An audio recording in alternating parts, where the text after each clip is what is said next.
Meninas, eu me empolguei e esqueci de cuidar do tempo. E tava aqui falando, ó, e já tinha acabado meu tempo. Não sei nem de onde eu parei com o outro vídeo, viu? Ai, mas olha só, eu vou começar aqui de álcool combustível, porque eu acho que foi mais ou menos ali que parou. Deixa eu colocar minha carinha aqui um pouco mais pra cima, tá? Mas olha só, vamos lá de álcool e combustíveis. A gente tem aqui, então, para a produção dos álcool combustíveis, amilase, amido glicosidase e glicose isomerase, tá? Amilase é a enzima que degrada amido, tá? Pode ver que aqui elas terminam toda com ase. E amido glicosidase, que criva amido e glicose isomerase.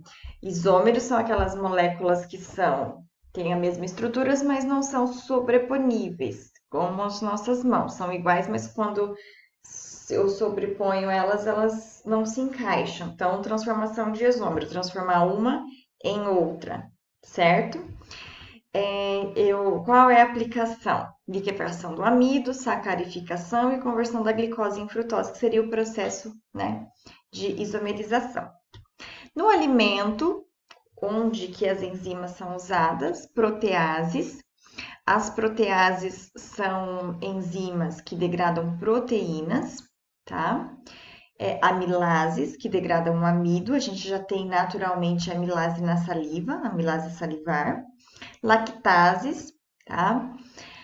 As proteases estão presentes em amaciantes de carne, porque elas vão degradar a proteína, certo? Deixando a carne mais macia. E a gente fala que ela já faz um processo de apodrecimento, porque a parte, né, dessa deteriorização é quebrar as fibras musculares. Então, as proteases, e aí a gente tem várias proteases naturais, que inclusive vocês já estudaram, né? Essas proteases degradam, então, as proteínas e deixa mais macio a carne. As amilases, que a gente tem na saliva, né? Começa a degradação do amido na saliva. Lactases, que eu já comentei, né? Que estão ali presentes nos alimentos, que a gente produz, né? Para degradar a lactose. E os alimentos que falam que são zero lactose é porque foram adicionados lactases nele. A lactose não foi removida. A lactose já foi degradada por um processo enzimático, e aí a pessoa pode ingerir o alimento zero lactose e não ingerir a enzima, porque já foi degradado do próprio alimento, certo? Transglutaminase e a lipoxigenase, que vai degradar alguns lipídios. Então, onde são usados as proteases, né? Coagulação de leite, né? Eu posso usar protease, que vai fazer a coagulação das proteínas do leite. Queijo, remoção da lactose, branqueamento e amolecimento do pão, todos os processos onde eu vou usar alguns exemplos de enzimas, tá? A gente vai ver ali que crescimento do pão também, fermentação de cerveja, vinho, tudo vai usar o processo ali, né? Bebidas. Nas bebidas eu tenho o uso de que? Amilase, beta-glucanase, acetato-lactato, que vai produzir especificamente o álcool, descarboxilase e lacase. Onde são usados tratamento de suco, maturação de cerveja, processo de vinho, todo o processo fermentativo para a produção de bebida, né? Eu vou ter especificamente algumas enzimas, certo? Na indústria têxtil também é muito usado o processo com enzima, celulase, amilase e catalase para amolecimento do algodão, para remoção de tintas em excesso, tá? Higiene pessoal e de beleza, eu uso amiloglicosidase, glicose oxidase, peroxidase para fazer atividade antimicrobiana, muitas vezes para remoção de manchas, certo? Para higiene propriamente dita, eu vou ter bastante enzimas que podem ser usadas. Isso são pequeníssimos exemplos, existem várias outras aplicações, a gente nem falou da parte ambiental aqui, né? Mas a diversidade de enzimas que nos auxiliam nesses processos que sejam do nosso interesse. As enzimas microbianas, deixa eu colocar eu aqui, em cima ali do funguinho. As enzimas microbianas, elas podem ser produzidas em larga escala, né, com alto grau de pureza.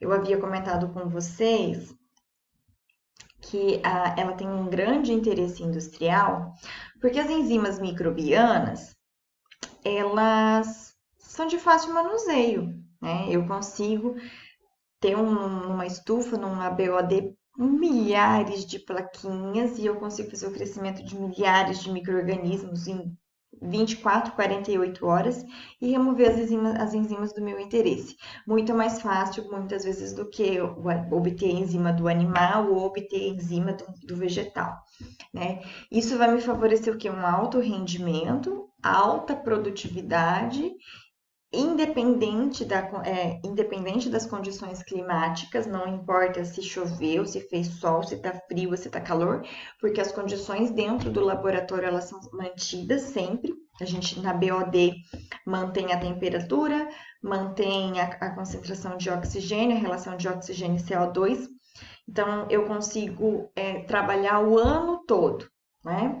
Diferente se eu preciso obter uma enzima específica de uma planta que ela só cresce durante o inverno, que o inverno tem que estar entre 0 e 5 graus. Então, percebe como fica mais difícil obter enzima, né, de plantas ou de animais. E o gasto é reduzido com o uso de matérias-primas porque é manutenção de laboratório. O agar, BOD, né, eu não preciso de grande quantidade de terra, de grande tratamento da terra para ter o crescimento. As enzimas microbianas podem ser obtidas de micro-organismos como fungo, bactéria, certo? Geralmente são os mais usados. As leveduras, as bactérias e os fungos são os que fazem, né, a liberação, né, das enzimas. Isso também a gente pode também considerar o uso da biotecnologia, né? Eu fazer um micro-organismo, produzir uma enzima animal do meu interesse. Eu vou introduzir o gene na bactéria e ela vai produzir a enzima animal que é a do meu interesse. Isso também é possível, certo? O que são as enzimas? Deixa eu colocar eu aqui, depois eu vou me mexendo de lugar. Então, as enzimas são catalisadores biológicos que apresentam características de atuação extremamente importantes, uma vez que podem atuar em condições amenas de reação, temperatura, pressão e pH, e têm alta especificidade, regioseletividade, seletividade de substrato, seletividade de grupo funcional e estereoseletividade. O que é isso? O que a gente já comentou, né? As enzimas trabalham em uma temperatura específica, a gente vai ver depois na aplicação, né? Enzimas para fermentar o pão, por exemplo, tem umas que não vão atuar mais na temperatura do forno, né? No forno elas não agem mais porque não vai ser mais a temperatura ideal. Então, as enzimas trabalham numa faixa específica de temperatura, pH e pressão, e elas são específicas, como a gente já comentou, né, para a região do substrato, para o substrato propriamente dito, para o grupo funcional, às vezes ela reconhece um grupo funcional específico daquele substrato, e ela tem estereoseletividade, lembra que a gente estava falando dos isômeros, né? Se ela reconhece um isômero, o de mão esquerda, ela não reconhece o de mão direita, ela consegue diferenciar isso daqui. Às vezes nem a gente, né? Mas olha aqui os gráficos, vou colocar eu aqui no cantinho. Então, eu tenho aqui, ó, o pico de temperatura, isso aqui talvez vocês vão lembrar lá da bioquímica, né? Essa enzima tem um trabalho, uma atividade ótima numa temperatura de 36, 37 graus. Pode ver que aqui, ó, perto ali dos 10, 15 graus, ela não tem atividade nenhuma. Se eu superaqueço ela, talvez aqui até os 40, 50, ela também não tem atividade. Ela tem uma atividade ótima entre 36 e 37 graus. O pH dessa enzima aqui ótimo é no pico de 7, então em 7 eu tenho um pH ótimo, onde ela vai estar com a sua atividade 100%. Se eu estou com pH 2, 3 ou pH 10, essa minha enzima não funciona mais. Em relação à seletividade, olha aqui, eu tenho uma enzima e eu tenho um substrato. Tenho enzima A e enzima B e um substrato. Esse substrato não se encaixa aqui, né? Ele é perfeitamente encaixado, então, para a enzima A. Então, ela tem uma seletividade por esse substrato especificamente. Faz ali o centro ativo, o sítio catalítico, e ela pode realizar a reação que é específica dessa enzima. As enzimas, elas proporcionam um ambiente reacional não agressivo, né, ao meio ambiente. Elas estão fazendo uma reação natural, uma reação que seria possível, tá? Lembrando que as enzimas não fazem reações impossíveis, elas antecipam reações possíveis. Apresentando alta eficiência catalítica. Então, eu tenho aqui a enzima com o substrato, forma o complexo enzima-substrato. Aqui eu tenho a catálise, a reação, né, o Q3, que é a catálise, onde eu vou ter a enzima e o produto. Aí a separação. Complexo enzima-substrato vai me permitir produzir o quê? Enzima e produto. Essa enzima, ela estará disponível para reagir com um novo substrato. Ela é reciclada, ela não é degradada, ela não faz parte do processo, né, da formação do produto. Ela faz o produto e ela está plena para fazer outra reação, certo? E aí eu tenho aqui, então, o meu produto, né, originado da catálise feito por aquela enzima específica.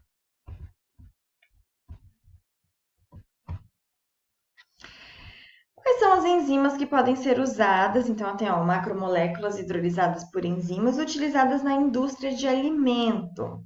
Eu tenho as glicanases, que vão clivar glicanas em glicose. Eu tenho as amilases, glicoamilases, amiloglicosidases, que vão degradar o amido, a glicose. Eu tenho as celulases, que degradam celulose em glicose. Eu tenho as dextranas, eu tenho as dextranases, que degradam dextrana em glicose. Pode ver que tudo converge para glicose. Lembra lá do ciclo de Krebs, que é a glicose que tem a via para produzir a energia. Por isso que tudo converge para a produção de glicose, certo? Deixar as moléculas de glicose livres e isoladas. Eu tenho pectinas, né, que serão convertidas em ácidos galacturônicos. Eu tenho as proteases, que converte proteínas em peptídeos e aminoácidos. Nucleases, que converte os ácidos nucleicos nas bases. Lembra lá do DNA, né? Que converte nas bases nitrogenadas em açúcares, porque o ácido nucleico é formado por um fosfato, um açúcar, pentose, e uma base nitrogenada. Ela cliva isso, separando. As lipases, que converte os lipídios, que clivam os lipídios em ácidos graxos e glicerol, no processo de digerir, né, de clivar os lipídios. Então, para cada classe, nós temos enzimas específicas. Hoje nós vamos estudar as carboidrases, né, glicanase, dextrana, celulase. Depois a gente estuda as proteases, nucleases e lipases. As enzimas, tá, recebem, algumas possuem o sufixo ase, como a gente já percebeu, que são utilizadas para unidades catalíticas únicas. Quando eu tenho uma única enzima fazendo parte do processo da reação, eu posso usar a terminologia ase.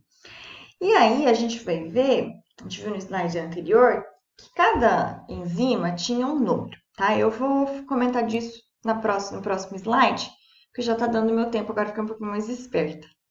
Meninas, até logo, tá? A gente já começa a nossa aula de número 3 para tentar concluir um pouco esse conteúdo, que eu acho que a gente vai seguir com ele nas próximas aulas ainda. Até logo!